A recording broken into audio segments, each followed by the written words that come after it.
Hello. I hope I'm audible over there. So, in the last week, we had an orientation for our program, how to or to understand really about how the program Fight Club works. In that sessions, we had an initial session where we tried to understand about the elements of Fight Club. Then in the second day, we tried to understand a basic concepts of answer writing. Third day, we had a note making session. And along with that, we also had a session where we had discussions about the topic that is supposed to be learned for the day, right? And you are supposed to learn it and come, and we are going to write answers on that. Okay, so what we have done currently is that we have actually identified questions for you. So initially, as we have discussed, നിങ്ങൾക്ക് ഒരു 10 mark എഴുതാനുള്ള time frame നമ്മൾ identify ചെയ്തായിരുന്നു. We have identified that the maximum time for writing a 10 marker is 7 minutes. But many of you people are in the very beginning stages of writing answers, right? To attempt an answer in 7 minutes is going to be very difficult for you. And as I told you, there are two controllables initially. One is the quality of the answer, second one is the timing of the answer. And the first thing that you should actually focus, the first control point of your answer should be quality, then only the timing comes. So therefore, we have decided to actually give you 50% time extra. Understood? So, for example, for a 10 marker, your normal time would be 7 minutes, but here in the initial phase, we will have about 10 minutes, 30 seconds. Understood? And on that basis, we will be going ahead. Start. In the very first week, we might be able to tackle maybe less number of questions because we are giving some extra time. But as we move further, we can actually come to our normal timing. So the idea is to actually give 1.5 times of the time that is required. So always keep in this mind. Even if you are writing good, that's the first objective. Okay, good. Then we should actually be able to do it in that lesser time. Is the idea getting clear? Everyone? കൂടുതൽ സമയമാണ് നിങ്ങൾക്ക് തരുന്നത്. മുന്നോട്ട് പോകുന്തോറും we will actually make sure that the timing is. Most importantly, this has to be done on a live basis where you people are writing the questions as and when I am delivering the questions over here. Okay, so have the answer sheets with you. I will give you the questions over here. The timer will start simultaneously and you are supposed to write the answer. Once it is done, we will move to the next question like that. Is the idea clear? So we will be tackling questions on that historical underpinnings, constitutional ideas, etc., which we have discussed in the very first day. Okay, fine. Shall we start? So that's with respect to the introduction. Let's start. Did the Government of India Act of 1935 lay down a federal constitution? Discuss. Your time starts now.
Okay, everyone please stop writing.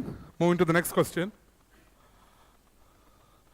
Constitutionally guaranteed judicial independence is a prerequisite of democracy.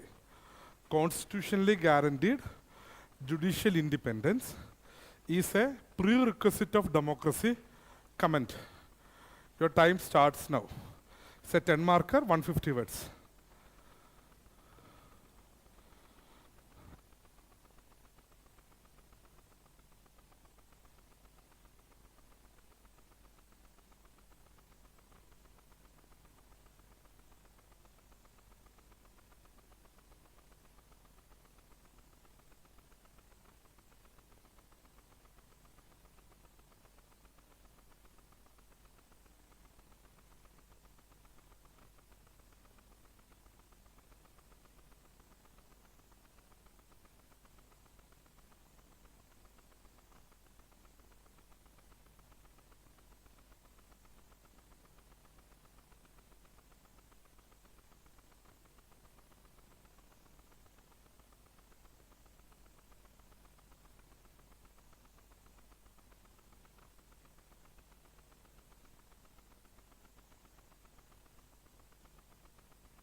Okay, everyone please stop writing. Moving to the third question. It's another 10 marker for 150 words. Constitutional morality is rooted in the Constitution itself and is founded on its essential facets. Constitutional morality is rooted in the Constitution itself and is founded on its essential facets. Explain the doctrine of constitutional morality with the help of relevant judicial decisions. Your time starts now.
Please stop writing.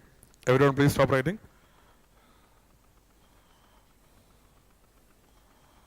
We have one more question.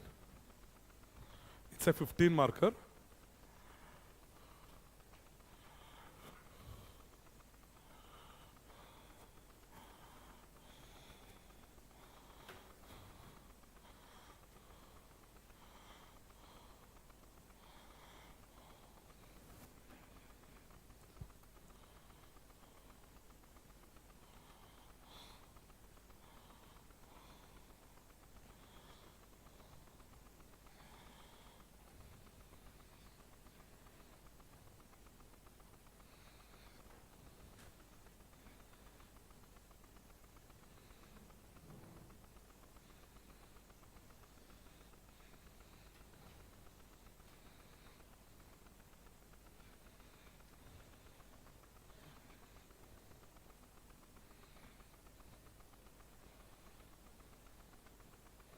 Okay. So this is the last question. Parliament's power to amend the constitution is a limited power and it cannot be enlarged into absolute power. In light of the statement, explain whether Parliament under Article 368 of the Constitution can destroy the basic structure of the Constitution by expanding its amending power.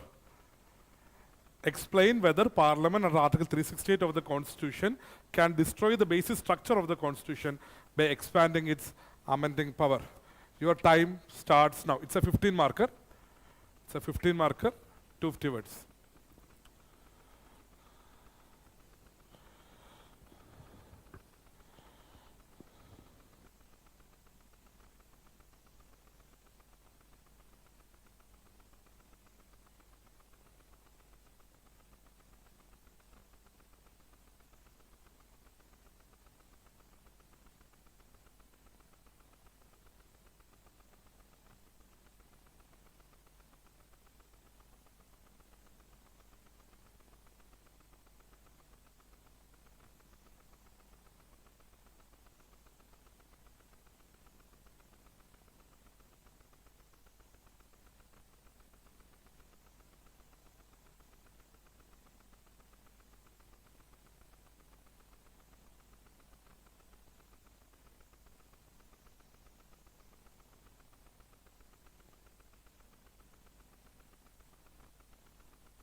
Okay, everyone please stop writing.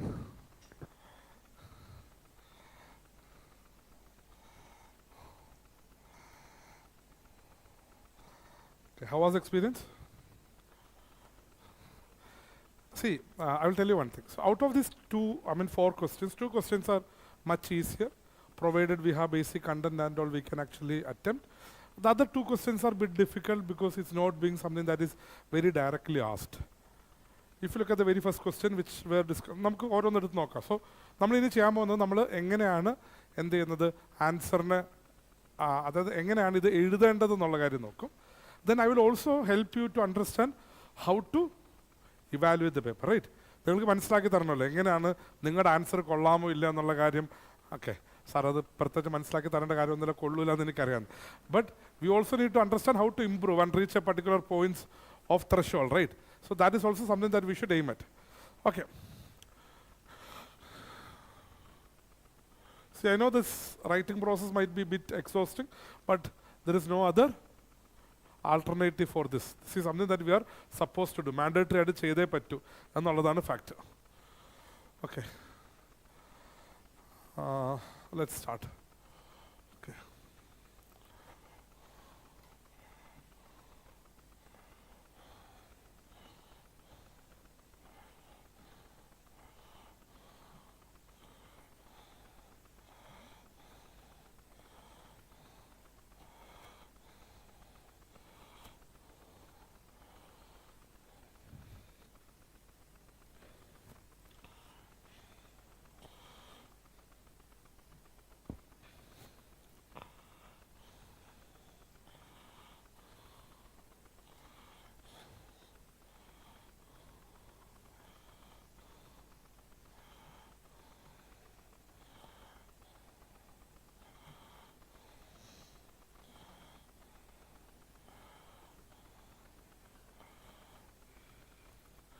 Shall we start the brainstorming process?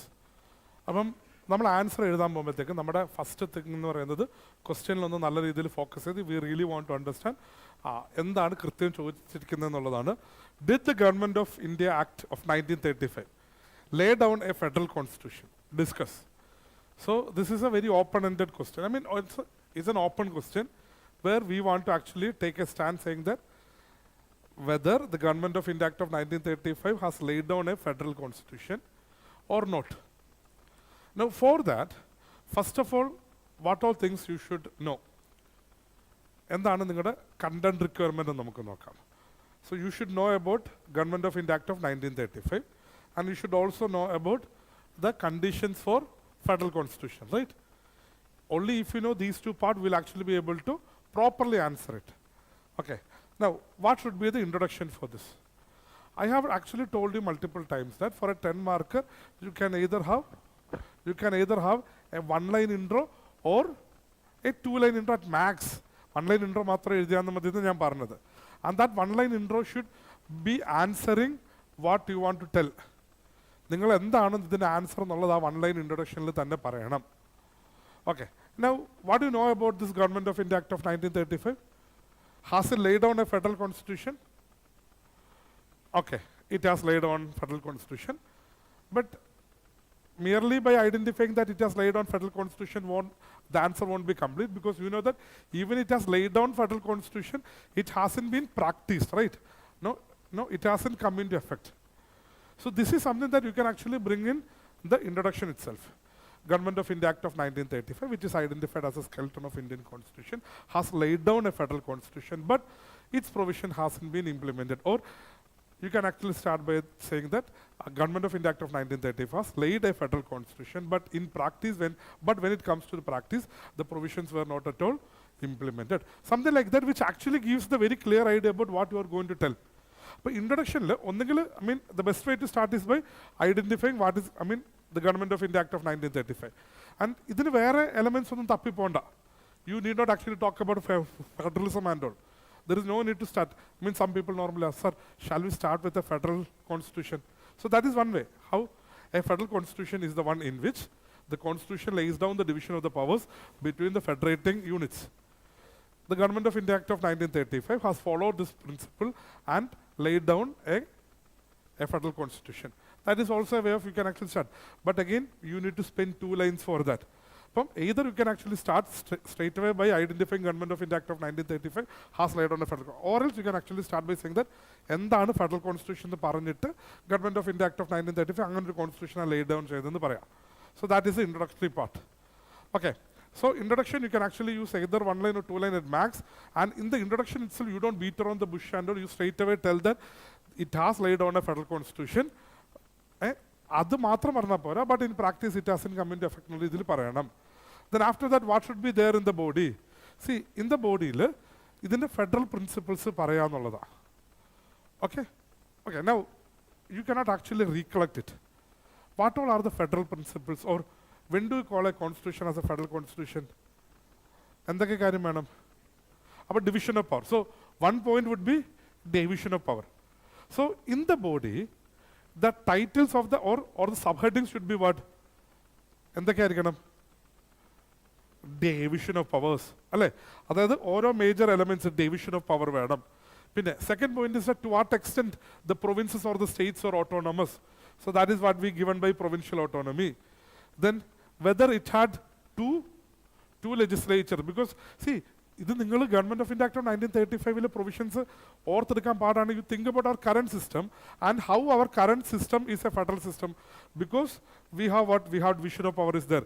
Think whether they had division of power. We have state autonomy is there. We have bicameral legislature is there. This point, it is not points of Government of India Act of 1935. These are points of a federal system. Are you getting my point? See, normally students say that, sir, I am very bad at history, I cannot recollect the old act. There is no problem. Even if you cannot recollect this old act also, there is no problem. Identify these points, which is something that is connected with what? The idea of federalism. And you identify those points and the points. And this is the second part. You answer the second part like you say that. From first part introduction, then body like this federal provisions or identify. If you know the heading, you give the heading and say how this particular idea of division of power is being identified in Government of India Act of 1935. Now, even if you don't know that also, body major subheadings these provisions are actually implemented. Basically, points identify. If you don't know, ideally you should be knowing. Ideally you should be knowing. So the major points of this particular answer, points brainstorm. From where did we brainstorm this answer? Did we brainstorm it from Government of India Act of 1935, or did we brainstorm it from the idea of federalism? We brainstormed it from the idea of federalism itself. Act to connect. Normally student has this tendencies of not remembering the provisions of that. Tactics in the second part, we can actually say, why these provisions were not implemented by bringing even some historical points, like during that period after the once the Second World War has actually come into being and all, it was very difficult to implement these provisions in practice like that. And how do you conclude that? How do you conclude that?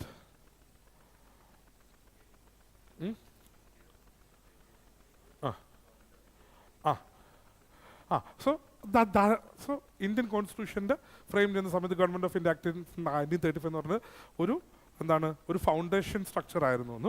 The idea that is being contained in the the federal provisions contained in that, along with the conclusion where the Government of India Act of 1935 conclude it with connected with what? Our federal structure. Now you know that federalism is identified as one of the basic structure of Indian Constitution, right? So that would be one good way to actually conclude an answer also. So Government of India Act of 1935, which is the skeleton or which is identified as the skeleton of Indian Constitution, has later on even contributed to the idea of federalism, which was later on which was identified as the base structure of Constitution. Or federalism, which is identified as base structure of Indian Constitution, has thus originated from the Government of India Act of 1935. That would be the most ideal conclusion, whereby we have even given the idea that federalism is also part of the base structure doctrine of our system. I always tell that in the conclusion you should actually bring the bigger picture, right? So that is one aspect. Or else you can even brought the idea that, okay, this is one of the,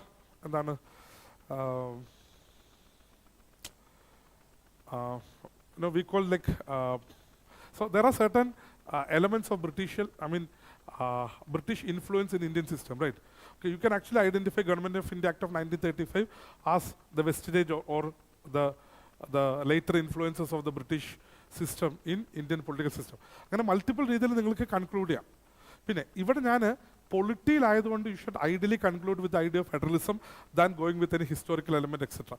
ഇതിന് similar ഒരു ചോദ്യം നിങ്ങളുടെ അടുത്ത് paper 1 ചോദിച്ചെന്ന് വെച്ചോ. അപ്പോൾ അവിടെ എങ്ങനെ conclude ചെയ്യണം? ഹിസ്റ്റോറിക്കൽ എലമെന്റ് വെച്ച് കൺക്ലൂഡ് ചെയ്യണം. ഇത് പേപ്പർ 2 ചോദിച്ചുകൊണ്ട് you should try to conclude with the element of constitution, federalism, etcetera, base structure, etcetera. മനസ്സിലായോ? ഓക്കെ, അപ്പോൾ എന്തൊക്കെ കീ ടേക്ക് അവേ? ഒന്ന്, government of India act of 1935 വെച്ച് തുടങ്ങണം എന്നുള്ള കാര്യം മനസ്സിലായി. 2, നമുക്ക് government of India act of 1935 പോയിന്റ്സിനെക്കാട്ടി മുമ്പായിട്ട് ഫെഡറൽ പോയിന്റ്സ് ഓർത്തിരുന്നാൽ മാത്രമേ കണക്ട് ചെയ്യാൻ പറ്റത്തുള്ളൂ. കൺക്ലൂഡ് ചെയ്യുമ്പോഴത്തേക്കും ബേസ് സ്ട്രക്ചർ ഡോക്ടർ പോലൊരു എലമെന്റുമായിട്ട് വേണമെങ്കിൽ എന്ത് ചെയ്യാം, ഇതിനെ കണക്ട് ചെയ്യാൻ പറ്റും. Or remember this thing. Okay. Now, how should you evaluate your answer? How should you look at your answer and see how good it is or bad? There are 2 elements while you should always look at while you are reviewing your answer. One is content. Second is presentation. Okay.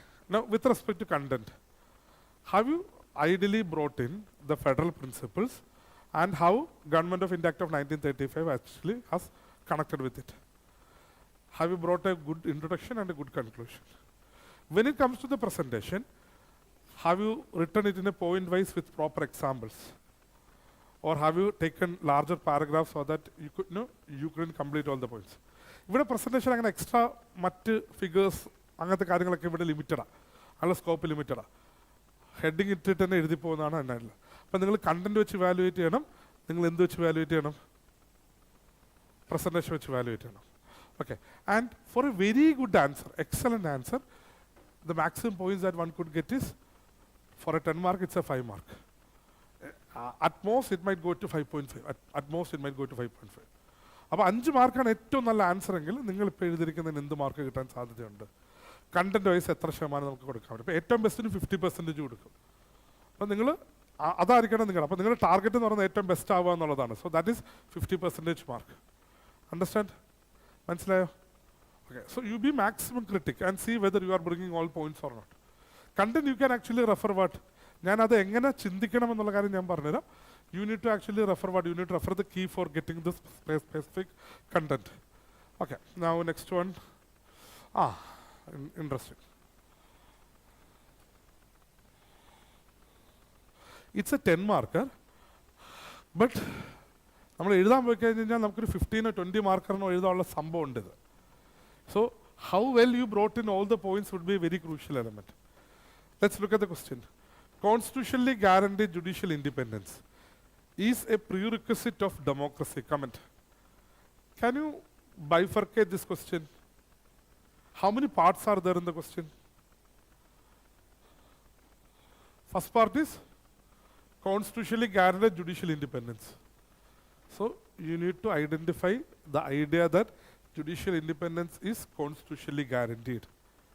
How can you say that? By identifying the major provisions, articles, etc. of the Constitution which gives effect to judicial independence. That's the first part. Okay? What is the second part? How you explain how judicial independence is a prerequisite of democracy. So first is A should be connected to B. Second is B is being connected to C. A to B എന്ന് വെച്ച് കഴിഞ്ഞാൽ എങ്ങനെയാണ് judicial independence എന്നതിലെ കോൺസ്റ്റിറ്റ്യൂഷനകത്തുള്ളത്, എങ്ങനെയാണ് judicial independence is ഡെമോക്രസിക്ക് ഒരു prerequisite ആയിട്ട് മാറുന്നത്. Is it clear? മനസ്സിലായോ?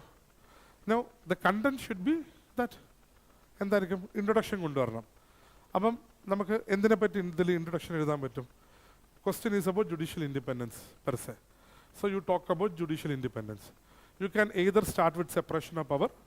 You can start with Article 50. അല്ലേ? ഇതിൽ ഏതെങ്കിലും എലമെന്റ് വെച്ചിട്ട് എന്ത് ചെയ്യാം? സ്റ്റാർട്ട് ചെയ്യാം. ഏതാ പറഞ്ഞോ? ആ base structure doctrine has identified as judicial independence has been identified as the basic structure of Indian Constitution. That is also something that we can bring in. No problem. അപ്പം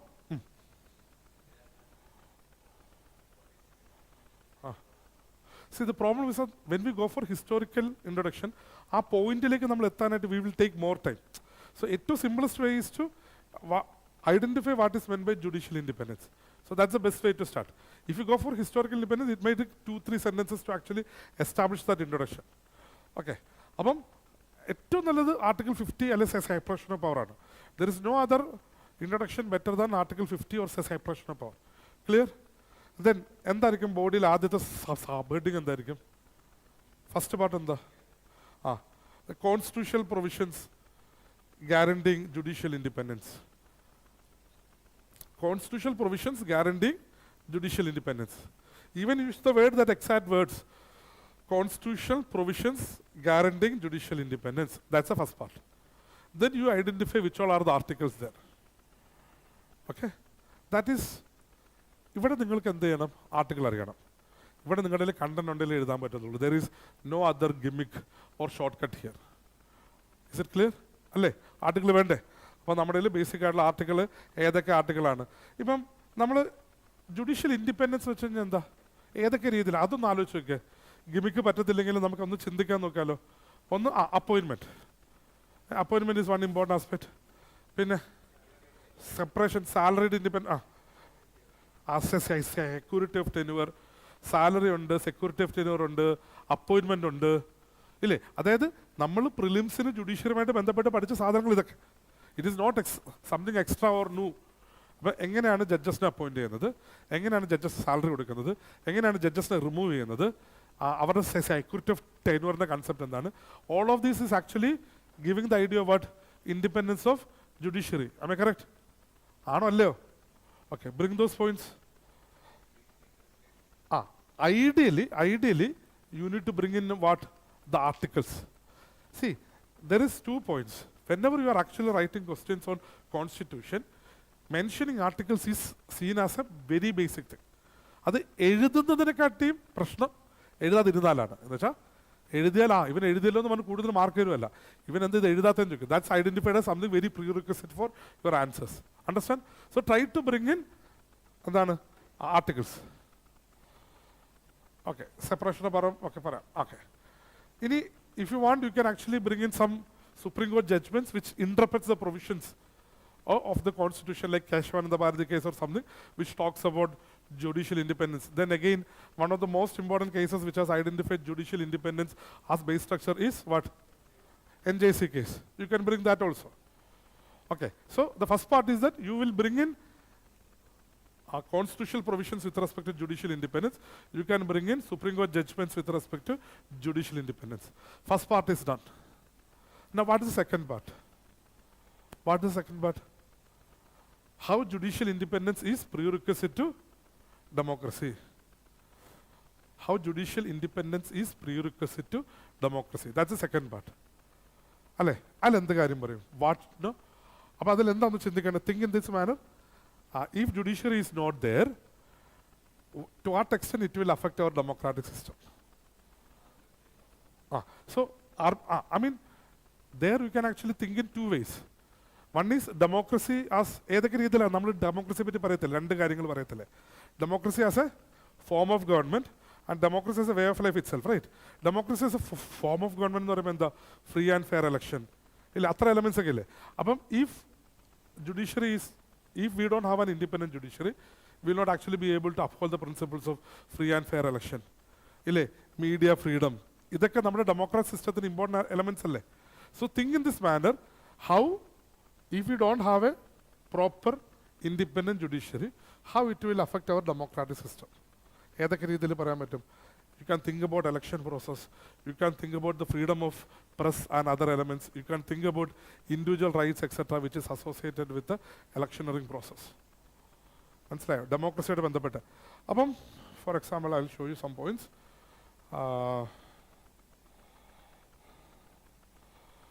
If you look at the answer key, there are certain free and fair election, educated electorate, media freedom, civil liberties, economic equality, inclusive policy, accountable leadership. Because the judiciary has at many times actually step in to ensure that these values are actually there or these principles are there. So that is how judiciary will become a prerequisite for a democratic system. Understood? And how do you conclude? How can you conclude this answer?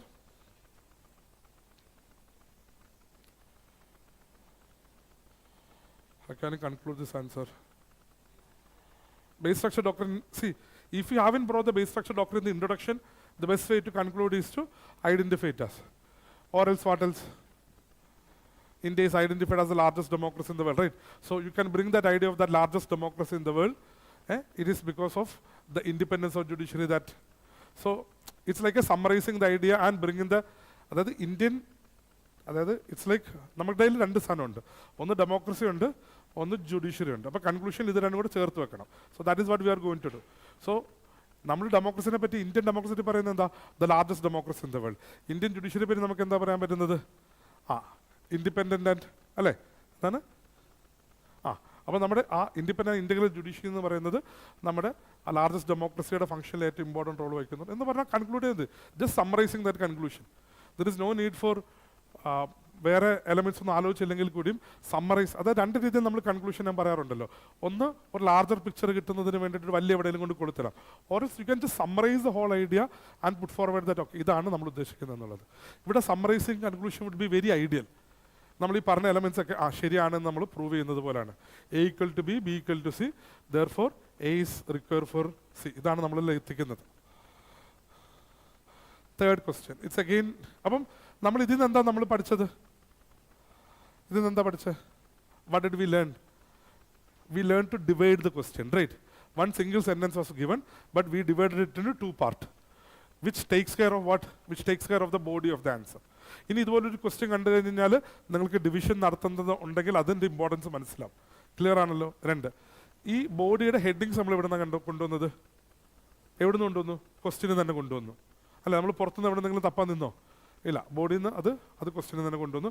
And that takes care of our fundamental requirement also. Clear ആണല്ലോ ആ പറഞ്ഞ point? ഇനി introduction കൺക്ലൂഷൻ്റെ അത് രണ്ട് കാര്യങ്ങൾ പഠിച്ചു. Whenever we are writing anything with respect to constitution, bring in articles. Okay, കൺക്ലൂഷനിൽ അപ്പം നമുക്ക് കോമൺ തീംസ് ഉണ്ട്. കോൺസ്റ്റിറ്റ്യൂഷണൽ ക്വസ്റ്റ്യൻസ് ആണ് കൺക്ലൂഷൻ്റെ അത്. either we can bring base structure doctrine or the fundamental values etc, or we can even go for the summarizing thing. And ഈ summarising ടെക്നിക്കിൽ ഒരു concept ഉണ്ട്. നമ്മൾ രണ്ട് വാല്യൂ സിസ്റ്റംസ് ആണെങ്കിൽ നമ്മൾ അതിങ്ങനെ ചേർത്ത് വെക്കുമ്പോൾ ഇപ്പോൾ ഇന്ത്യൻ ഡെമോക്രസി പറയുമ്പോൾ ദ ലാർജസ്റ്റ് ഡെമോക്രസി, ഇതൊക്കെ നമ്മൾ കോമൺലി യൂസ് ചെയ്യുന്ന തീംസാണ്. ഓക്കെ, അപ്പം നമ്മൾ ജുഡീഷ്യറിയെ പറ്റി പറയുന്നത് എന്താണ്? Independent and integrated judicial system, right? So the independent and integrated judicial system of Indian അല്ലെങ്കിൽ of India has played a very crucial on India's journey to be the largest democracy of the world. Conclusion is done, right? One line conclusion. അത്ര അധികമുള്ളൊന്നും വേണ്ട. കാരണം എന്താ? It's A 10 marker. And in the body we have actually lots of points. ഇനി ഇതിൽ second part of question is also something very important. This is something that we have in study in Laxmikanth and all. ഡെമോക്രസിയുടെ prerequisite എന്തൊക്കെയാണ്? ലക്ഷ്മികാന്ത് പഠിച്ചിട്ടുണ്ടോ നമ്മൾ? ഇല്ല, പക്ഷേ എൻസിആർടിയിലൊക്കെ നമ്മൾ കണ്ടിട്ടുണ്ടായിരിക്കും. ഫ്രീ ആൻഡ് ഫെയർ ഇലക്ഷൻ ഉണ്ടാവണം, മീഡിയ ഫ്രീഡം ഉണ്ടായിരിക്കണം, അല്ലെങ്കിൽ സിവിൽ ലിബർട്ടീസ് ഒക്കെ അപ്ഹോൾഡ് ചെയ്യപ്പെടണം. ഇതുപോലുള്ള ഫണ്ടമെൻ്റൽ തീംസാണ്. അതാണ് നമ്മുടെ ആൻസറിനകത്ത് നമ്മൾ പറഞ്ഞിരിക്കുന്നത്. റൂൾ ഓഫ് ലോ അപ്ഹോൾഡ് ചെയ്യപ്പെടണം. ഇതൊക്കെ അപ്ഹോൾഡ് ചെയ്യപ്പെടുന്ന എപ്പോഴാണ്? When we have an independent judicial system. അതാണ് നമ്മൾ പറയാൻ നോക്കിയത്. ക്ലിയർ ആണോ? See, when I am discussing the points you are getting it, right? While you trying to write it is not coming. It's very natural. Why? Because actually നിങ്ങൾ എന്താ ചെയ്യുന്നതെന്നറിയോ? നിങ്ങൾ linearly പണ്ട് ജുഡീഷ്യറിയെ പറ്റി പഠിച്ചൊക്കെ ഒരു സാധനം ഇങ്ങനെ ആലോചിക്കുക, അവിടുന്ന് മാത്രം എന്തെങ്കിലും കിട്ടുമെന്ന്. ഇല്ലില്ല, നിങ്ങൾക്ക് ഡെമോക്രസിയെ പറ്റി അറിയാം. Why don't you connect democracy with this? അപ്പം ലാറ്ററലി നിങ്ങൾ എന്ത് ചെയ്യണം? തിങ്ക് ചെയ്ത് കഴിഞ്ഞാൽ മാത്രമേ നമുക്ക് പോയിന്റ്സിലേക്ക് വരാൻ പറ്റത്തുള്ളൂ. That is something that we have discuss during our answer writing sessions. Clear? Okay, and don't worry, ഇത് ഇങ്ങനെ തന്നെ ആയിരിക്കും. ഒരു 10 ക്ലാസ് വരെ നിങ്ങൾക്ക് ഇങ്ങനെ തന്നെ ആയിരിക്കും. 11ാം ക്ലാസ്സിൽ ഒരു സ്റ്റെപ്പ് അതിൽ ഫ്രണ്ടിലേക്ക് വെക്കും. അവർ idea is that by 4 months later you should feel much better than this. അത് അപ്പോഴേ സംഭവിക്കത്തുള്ളൂ. You need to be patient with yourself also. Okay. Now the third question. This is something interesting. എന്തുകൊണ്ടാ? രണ്ട് reason ആണ്. Constitutional morality is rooted in the constitution itself and is founded on its essential facets. Explain the doctrine of constitutional morality with the help of relevant judicial decision. So a statement is given. It's talking about constitutional morality, and it says that it is in the constitution itself and it is founded on its essential facets. കോൺസ്റ്റിറ്റ്യൂഷൻ്റെ essential ഫാക്ടേഴ്സിലാണ് അല്ലെങ്കിൽ എലമെൻസിലാണ് constitutional morality ഇരിക്കുന്നത്. So you are suppose to explain constitutional morality with help of relevant judicial decisions. Okay, now this one, you can refer the answer, okay, but I want to show you something else. Okay. Now, see, this was written by Gaurav Budania. Actually, in 2011, another topper. So I was actually trying to collect some toppers' answer sheets and നമ്മൾ കൊടുക്കുന്ന answers അവർ എഴുതിയിരിക്കുന്നതാണ് നോക്കുന്നത്. Okay, I think you people are able to see clarity കുറച്ച് issue ഉണ്ട് ബാക്കിൽ. Okay, now let's look at how this topper has actually written this answer. ഒരു topper എങ്ങനെയാണ് ഈ ആൻസർ അപ്രോച്ച് ചെയ്തതെന്ന് നമുക്ക് നോക്കാം. So according to B.R. Ambedkar, constitutional morality would mean effective coordination between conflicting interests of different people and administrative cooperation to resolve them amicably without any confrontation. So the whole idea of constitutional morality is that on one side there are many basic rights of the individuals which we need to uphold with respect to what the constitution has identified. At the same time we need to actually ensure a democratic form of government. അപ്പം ഒരു collective, അതായത് ഒരു collective ഗ്രൂപ്പിനെ control ചെയ്യുന്ന ഒരു governmental system ഉണ്ട്, ഇൻഡിവിജ്വൽസിൻ്റെ റൈറ്റ്സും ഉണ്ട്. ഇത് രണ്ടിനെയും ബാലൻസ് ചെയ്ത് മുന്നോട്ട് പോവുക, ആ കോൺസ്റ്റിറ്റ്യൂഷൻ എൻഷുർ ചെയ്തിരിക്കുന്ന റൈറ്റ്സ് അപ്ഹോൾഡ് ചെയ്യുക. ഇതാണ് ഈ കോൺസ്റ്റിറ്റ്യൂഷണൽ മൊറാലിറ്റി എന്ന് പറയുന്ന ഫണ്ടമെൻ്റൽ കാര്യം. Now any question which is actually bringing in a term like this, the best way to start is definition mode. Suppose you know the definition of constitutional morality, well and good. Or else, what can we do? You have studied about morality in ethics, right? അപ്പോൾ ആ morality definition എടുത്തിട്ട് നിങ്ങൾ കോൺസ്റ്റിറ്റ്യൂഷൻ്റെ പെർസ്പെക്റ്റീവിൽ ചുമ്മാ എഴുതിയാൽ പോലും it won't be wrong. See, these are terms which can be interpreted in different ways. Only thing is that your answer should be what? എന്തായിരിക്കണം? Solid ആയിരിക്കണം നിങ്ങൾ എഴുതുന്ന കാര്യം. അപ്പം നിങ്ങൾ എങ്ങനെയാണ് ഇത് സോളിഡ് ആക്കുന്നത്? നിങ്ങൾ എത്തിക്സിൽ പഠിച്ചിട്ടുണ്ട് മൊറാലിറ്റീനെ പറ്റി. അപ്പം ആ ഒരു മൊറാലിറ്റിയുടെ തീം എടുത്തിട്ട് അതിൻ്റെ സോഴ്സ് കോൺസ്റ്റിറ്റ്യൂഷനായിട്ട് വരുമ്പോഴത്തേക്കും കോൺസ്റ്റിറ്റ്യൂഷണൽ മൊറാലിറ്റി എന്ന് പറഞ്ഞ എലമെൻറ്റ് അതിനെ അങ്ങനെ നമുക്ക് പ്ലേസ് ചെയ്യാം. ചെയ്തൂടെ? So what we are trying to do is that we are trying to bring something that we have studied in ethics and connect it to the idea of constitution. Clear ആണ് പറയുന്നത്? അപ്പം ഞാൻ പറയുന്നത് ഇതേ definition നിങ്ങൾ എഴുതത്തില്ലായിരിക്കും, but your definition won't be completely wrong also. And constitutional morality is one such term that which can be interpreted in multiple ways. അപ്പോൾ അതുകൊണ്ട് evaluator നോക്കുമ്പോഴത്തേക്കും എന്താണെന്നറിയോ, ആൻസർ കീയിൽ കോൺസ്റ്റിറ്റ്യൂഷണൽ മൊറാലിറ്റി ഡെഫിനിഷൻ ഉണ്ടാവും, but again definition may vary. അതാണ് ഒരു factor. Exactly അതുപോലെ തന്നെ ഡെഫിനിഷൻ ആവണമെന്നില്ല. But if you are actually able to write a solid definition, that is good. How do we write a solid definition? How do we? അപ്പം നമ്മൾ എന്ത് ചെയ്യണം? Constitutional morality is defined, അല്ല നമ്മൾ സാധാരണ കോൺസ്റ്റിറ്റ്യൂഷണൽ മൊറാലിറ്റി ഈസ് അങ്ങനെ എഴുതല്ലേ, is defined as the phenomena of, നമ്മൾ പണ്ട് I don't know whether you remember or not, in science classes and all, we tried to use definitions of something, right? Photosynthesis is defined as the process of, or as the phenomenon of. In similar manner, here also we will use very standard words like that. So that you are actually giving a standardization to your definitions. നിങ്ങൾ സ്വന്തമായിട്ട് എഴുതി ഉണ്ടാക്കാൻ പോകുന്ന, നിങ്ങൾ gas എടുക്കാൻ പോകുകയാണെങ്കിലും this standardization should be there in your gas. മനസ്സിലായോ?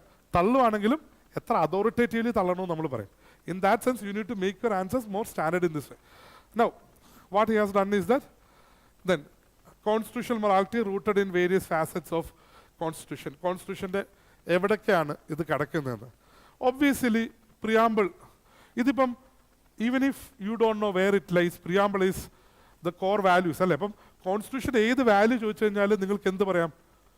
ഏത് value പറ്റി ചോദിച്ചു കഴിഞ്ഞാലും അത് എവിടെ അടങ്ങിയിട്ടുണ്ടായിരിക്കും?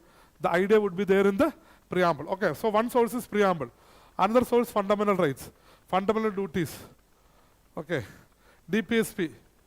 Then the checks and balance system. From Supreme Court judgment, they are actually identifying NAS Foundation. So the NAS Foundation case is now I will tell you. In what all dimensions we can actually bring in the idea of constitutional morality?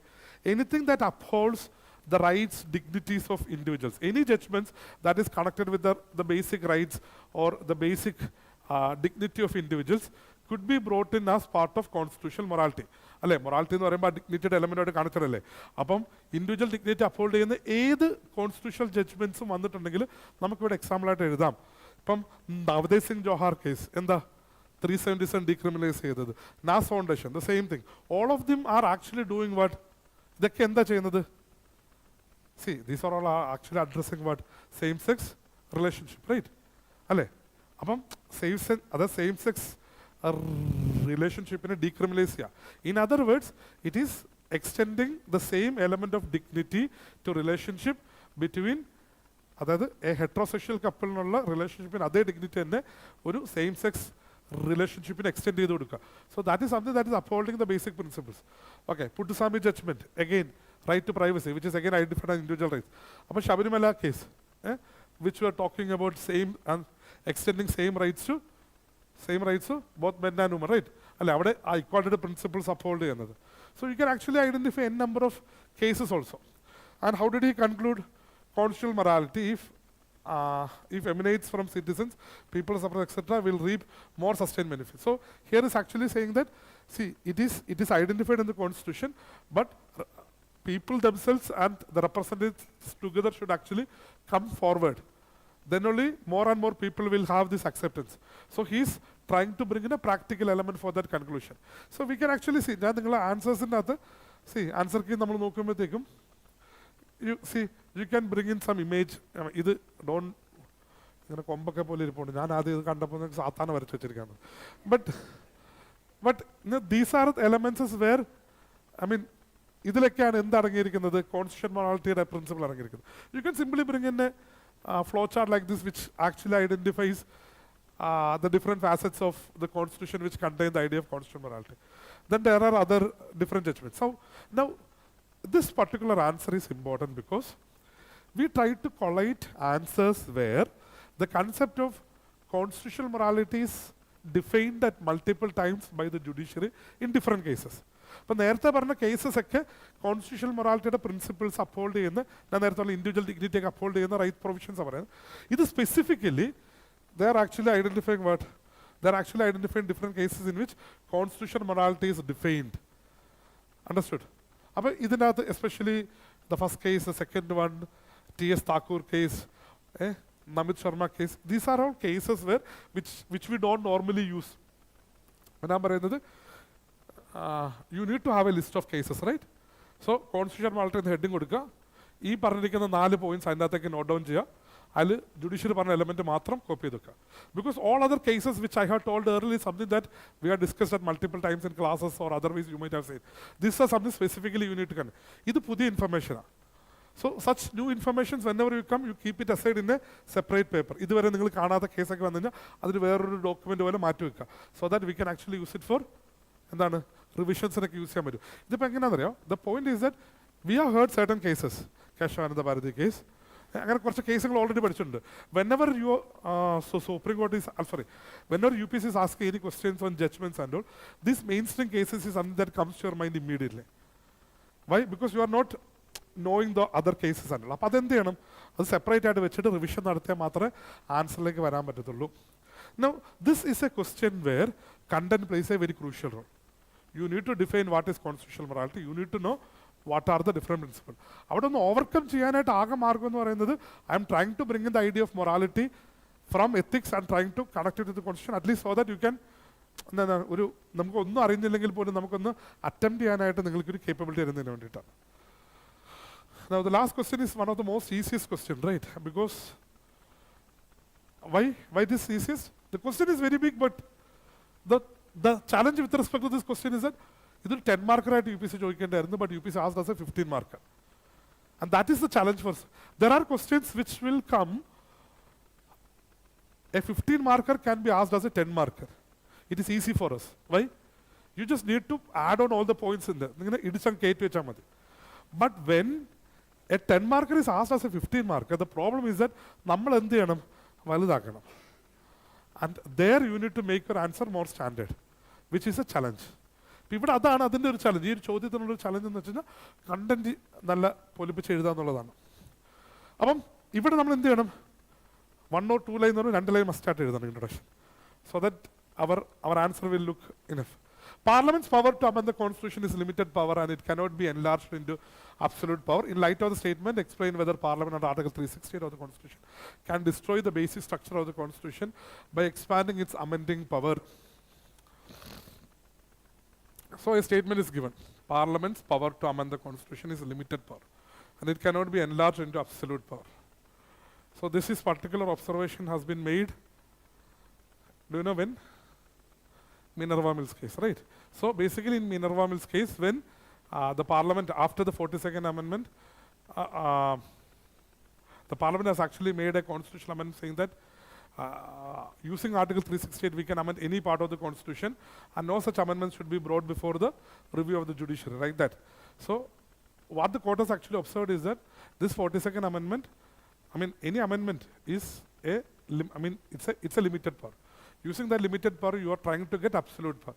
So if we know that, you can actually bring in Minerva Mills. But even if not, we can actually explain this particular concept. In the lighter statement, explain whether Parliament under Article 360 of the Constitution can destroy the base structure of the Constitution by expanding its amending power. So, Article 360 ഉപയോഗിച്ചിട്ട് Parliament base structure destroy ചെയ്യാൻ പറ്റുമോ? അപ്പോൾ base structure doctrine തന്നെയാണ് ചോദിച്ചിരിക്കുന്നത് അല്ലേ? അപ്പോൾ നമ്മൾ എന്ത് പറയും? You can start the answer by base structure doctrine. You can start the answer by base structure doctrine. You can define what is base structure doctrine and say that Article 360 അല്ലെങ്കിൽ Parliament using its constituent power can never take away or can never take away the base structure of the Constitution. So you can start with Keshavananda Bharati case or approdu karyam sradhikane. Historical element alla ningal parayandadu. You need to explain the concept of base structure doctrine. So what is the base structure doctrine? There are the doctrine of basic structure observes that there are certain basic features of the Constitution which can never be amended or changed. ഇതാണ് base structure doctrine എന്ന് പറയുന്നത്.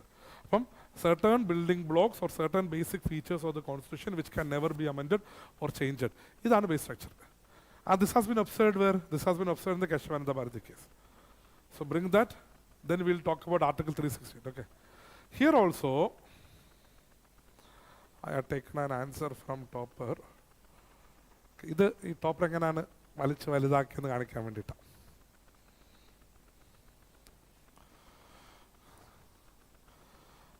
Article 368 of the Constitution enshrines the power of the Parliament to amend the Constitution. However, this power is limited and not absolute.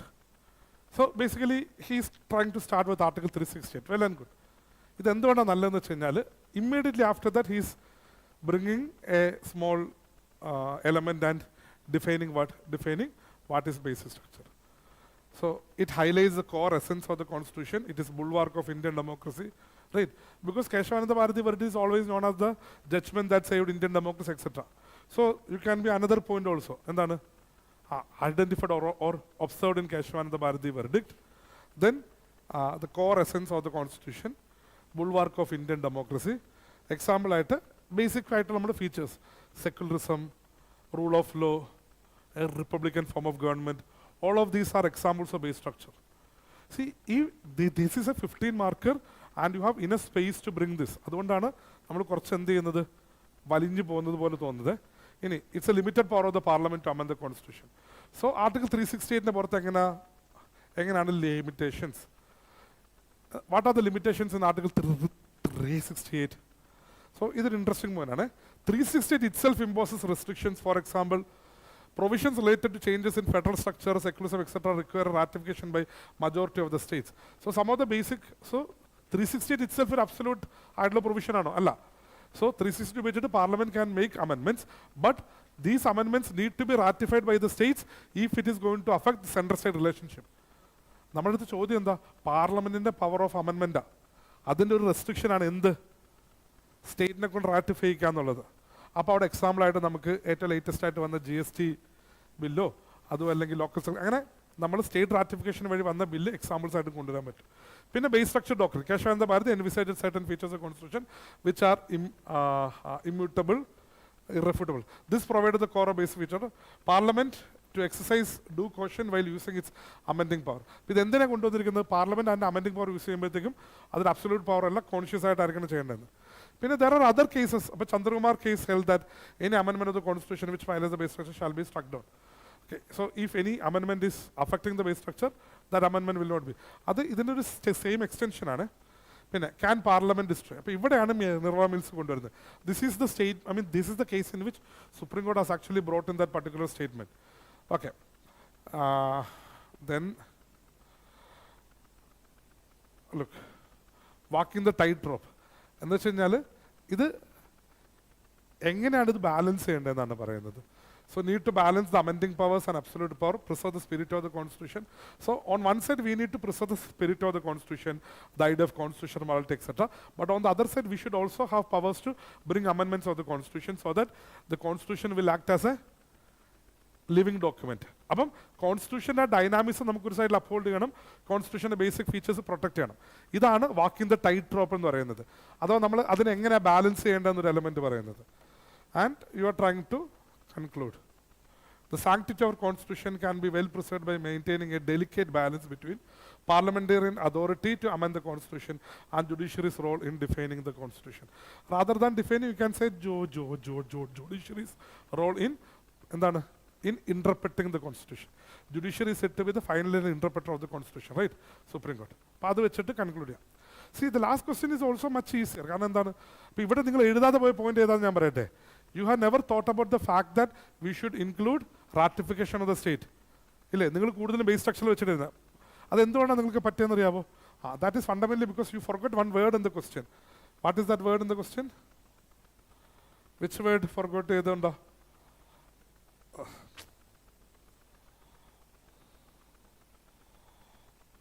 Parliament's power to amend the Constitution. Explain whether Parliament and Article 360 of the Constitution can destroy the base structure. But the whole focus is on what? Parliament's power. Any limitation to the Parliament's power with respect to amendment can be brought in. And one such limitation is what? One such limitation is that the states need to ratify the amendment which is having an impact on center-state relationship. 360 parliament 360 that's Parliament power limitation. Clear? Everyone? Okay. Now, see, we will consolidate it. So one important thing is that how will you how will you define the questions? Questions in different parts identify crucial. That's an important aspect. And to what extent we can actually bring in headings in question papers? We headings effectively that's a crucial element. The same heading, the question heading because that gives a perception to the evaluator that he is addressing all part of the question. Question all part of addressing perception evaluator. Then the second aspect is that it gives you also a direction. This part address answer heading heading random points. So you need to limit your points fundamentally by identifying what? Identifying the proper headings. So that's crucial. Then how do we start answers, especially constitutional articles? GS2 answers start with what? Start with articles. It's the simplest way. How do we end with the either summarizing or bringing the ideas of base structure doctrine, etc., or the core values like liberty, elements which in India, largest democracy, larger than life values elements which conclude. One more aspect, you need not actually limit yourself to what you study in GS2. Constitutional morality define morality principle constitutional morality define or else then you need not actually think about that Government of India Act of 1935. But the question was more on what? More on the federal system. But federalism is something that you have studied. Indian constitution, the federal principles, that's heading. Even if you don't know the provisions of Government of India Act of 1935, these headings are evaluating. See, I have seen these people doing. I have seen evaluation process and the proper heading and tick. It is not that pancreatic scrutiny. No, these papers are also evaluated by human beings. So they are very smart people. So we should also write the answers very smartly, so that you always give a perception of that you are focusing on the answer. Then there is one more important aspect. Whenever you are trying to define something, that definition should be very crisp, clear, with something that we normally used to do during schools and all. അപ്പം നമ്മൾ റൂട്ട്സിലേക്ക് തിരിച്ചു പോകുന്നത് പോലെ definitions ഒക്കെ പറയുമ്പോഴത്തേക്കും it is defined as the process or it is defined as a phenomena അങ്ങനെ proper definitions എഴുതാൻ പറ്റണം or at least you should give a perception that you are giving that okay now that is with respect to അപ്പം നിങ്ങൾ answers നോക്കുമ്പോഴത്തേക്കും എന്തൊക്കെ നോക്കണം you should look in to the content, you should look into presentation. With respect to that question on judicial independence being prerequisite of democracy, answer key additional points കൊടുത്ത് on the point ഉണ്ട് അവിടെയാണ് എന്ത് വരേണ്ടത് how it is getting connected with democracy എന്നുള്ള point കൂടുതലായിട്ട് കിടക്കുന്നത് മനസ്സിലായോ and see that's a big answer. There are a lot of points are there. Your challenge is to limit that within that 10 mark. The last question, it's a small question, but UPSC has asked us a 15 mark. The challenge is how to elaborate it into, fit into that 3-page. But this is also something that you need to learn. മുന്നോട്ട് പോകുമ്പോൾ നമ്മൾ പഠിച്ച് കുറേ points ഉള്ള സാധനം 10 മാർക്കായിട്ട് എഴുതാനും നമ്മുടെ കയ്യിൽ പോയിന്റ്സ് കുറവുള്ള സാധനം 50 മാർക്കായിട്ട് കുറച്ചൊന്ന് വലിച്ചെഴുതാനും വേണം. So if you look at that last topper answer നോക്കുമ്പോഴത്തേക്ക് you will also see that there are a lot of examples. Base structure document examples പറയുന്നുണ്ട് കേസസ് എക്സാമ്പിൾ പറയുന്നുണ്ട് ഇല്ലേ why he is bringing more examples so that his answer will look again പൾക്കർ ആ ഒരു 3 page അല്ലെങ്കിൽ 250 words എത്തിക്കാനായിട്ടും കൂടെ നോക്കുന്നുണ്ട് clear every one fine good now let's look at topic for day 2 okay let's have a small breathing space let's continue our discussion എല്ലാവരും നിങ്ങൾ ഞാൻ വീണ്ടും പറയുകയാണ് ആൻസേഴ്സ് മൊക്കെയായിരിക്കും would be bad answers, don't worry. Keep this with you. And I would ask you the same things in our എന്താണ് ഒരു 2-3 months കഴിയുമ്പോഴത്തേക്കും ഇതെടുത്ത് വീണ്ടും വായിക്കാൻ പറയും അപ്പോൾ യു റിയലി അണ്ടർസ്റ്റാൻഡ് ദാറ്റ് ഓ ഇത് മൊക്കെയാണ് ഇപ്പം ഞാൻ പറയുന്നതുകൊണ്ടൊക്കെ ആയിരിക്കും ചിലപ്പോൾ തോന്നുന്നത് at the time you will actually be able to understand that ഇങ്ങനെയൊക്കെ ചെയ്താൽ കുറച്ചുകൂടെ ബെറ്റർ ആവും എന്നുള്ളത് clear okay okay you people remember something which we learned last class on analyzing topics. Constitution നമ്മളൊന്ന് അനലൈസ് ചെയ്തില്ലേ ഇല്ലേ ഏതായിരുന്നു നമ്മൾ ഉപയോഗിച്ച ഒരു tool political social legal economical ethical technological പിന്നെന്താ ഇന്റർനാഷണൽ അല്ലേ സ്ട്രാറ്റജിക് എന്ന് പറയാം Okay. Now, next day's topic is fundamental rights. Okay, 1 minute.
Okay. So the topic for tomorrow would be fundamental rights, scope, limitations, and judicial review. Right. Okay. Now, why this is important? If you look at the previous year papers, you will see that there is one question for fundamental rights. ഒരു ചോദ്യം സ്ഥിരമായിട്ട് fundamental rights ചോദിക്കും. ഏത് ആർട്ടിക്കിളാണ് ചോദിക്കുന്നത്? ഏത് ആർട്ടിക്കിളാണ് ചോദിക്കുന്നത്? 21. 21 കഴിഞ്ഞാൽ പിന്നെ ഏത് അടുത്ത ആർട്ടിക്കിൾ ഇമ്പോർട്ടൻറ്റ്? 19. പിന്നെയോ 14 ചോദിച്ചിട്ടുണ്ട്, ഇക്വാളിറ്റി പ്രിൻസിപ്പിൾ മൊത്തത്തിൽ. പിന്നെ അതായത് 25, 26 പോലെ, അതായത് with respect to the religious rights. അപ്പം റിലീജിയസ് റൈറ്റ്സ് ഡയറക്റ്റ്ലി ചോദിച്ചില്ലെങ്കിൽ സെക്യുലറിസം പോലുള്ള ഐഡിയാസുമായിട്ട് കണക്ട് ചെയ്തിട്ട് വേണമെങ്കിൽ എന്ത് ചെയ്യാം, ഫണ്ടമെന്റൽ റൈറ്റ്സ് സെക്യുലറിസം തമ്മിലുള്ള റിലേഷൻഷിപ്പ് ഒക്കെ ചോദിക്കാം. അപ്പം നമ്മൾ we are trying to actually understand how to look in to this aspect. Now നമ്മൾ ഫണ്ടമെന്റൽ റൈറ്റ്സിന് ഇമ്പോർട്ടൻസ് സ്കോപ്പ് ഒക്കെ ഐഡന്റിഫൈ ചെയ്യാൻ നേരത്തും we can use this tool strategically points ചിന്തിക്കാൻ വേണ്ടിയിട്ട്. What is the political importance of fundamental rights? What is the sociological impact of fundamental rights? What is the legal impact of fundamental rights? Ethical, economical, technological, strategic. ചിന്തിച്ചൂടെ? ഇപ്പോൾ political dimension നമ്മൾ ചിന്തിക്കുമ്പോഴത്തേക്കും നമ്മുടെ the whole concept of political justice which is ensured in the preamble of the constitution നമ്മൾ ensure ചെയ്യുന്നത് ഏത് വഴിയാണ്? Fundamental rights വഴിയാണ് അല്ലേ? ഇക്വാളിറ്റിയുടെ principles അതിനെ ബേസ് ചെയ്തിട്ടാണ് നമ്മൾ ആർട്ടിക്കിൾ 14 തൊട്ട് 18 വരെ ഇക്വാളിറ്റിയുടെ ബേസിക് പ്രിൻസിപ്പിൾസ് നമ്മൾ പറഞ്ഞിട്ടുണ്ട്. ഇതിനെ ബേസ് ചെയ്തിട്ടാണ് വൺ മാൻ വൺ വോട്ട് എന്ന് പറയുന്ന കൺസെപ്റ്റ്. എല്ലാവർക്കും പൊളിറ്റിക്കൽ ഇതിൽ വർക്ക്, അതായത് പൊളിറ്റിക്കൽ പോസ്റ്റിലേക്ക് മത്സരിക്കാം എന്ന് പറയുന്നത്. ഇതൊക്കെ എവിടെ നിന്ന് അറൈസ് ചെയ്യുന്നത്? ഇതൊക്കെ ഇക്വാളിറ്റിയുടെ പ്രിൻസിപ്പിളിൽ നിന്ന് അറൈസ് ചെയ്യുന്നത്. അപ്പം ഇത് വരുമ്പോഴത്തേക്കും നമുക്ക് ഇതിൽ ഇക്വാളിറ്റിയുടെ എലമെൻറ്റ് ഐഡൻറ്റിഫൈ ചെയ്യാം അല്ലേ? പൊളിറ്റിക്കൽ. പിന്നെന്ത് പറയാം? നമ്മുടെ ബേസിക് റൈറ്റ്സ്. ഓക്കെ, അല്ല ഇക്വാളിറ്റി തന്നെ പറഞ്ഞാൽ മതി. Okay, equality. അടുത്ത എലമെന്റ് എന്താ? സോഷ്യൽ എടുക്കുമ്പോൾ എന്തുണ്ട്? എന്തൊക്കെ ഡയമെൻഷൻ ഉണ്ട്? Affirmative action. Very beautiful. Affirmative action. Because even when in article 15 when we talk about no discrimination, the exception is that we can take specific action for women and children, we can take specific action for social education backward classes. So the different affirmative actions that we have identified here. പിന്നെയോ untouchability practice ചെയ്ത് കഴിഞ്ഞാൽ പ്രശ്നമെന്ന് പറയുന്നില്ലേ കോൺസ്റ്റിറ്റ്യൂഷനിൽ? ഉണ്ടോ? അപ്പം untouchability പോലുള്ള social evils അല്ലേ അത്?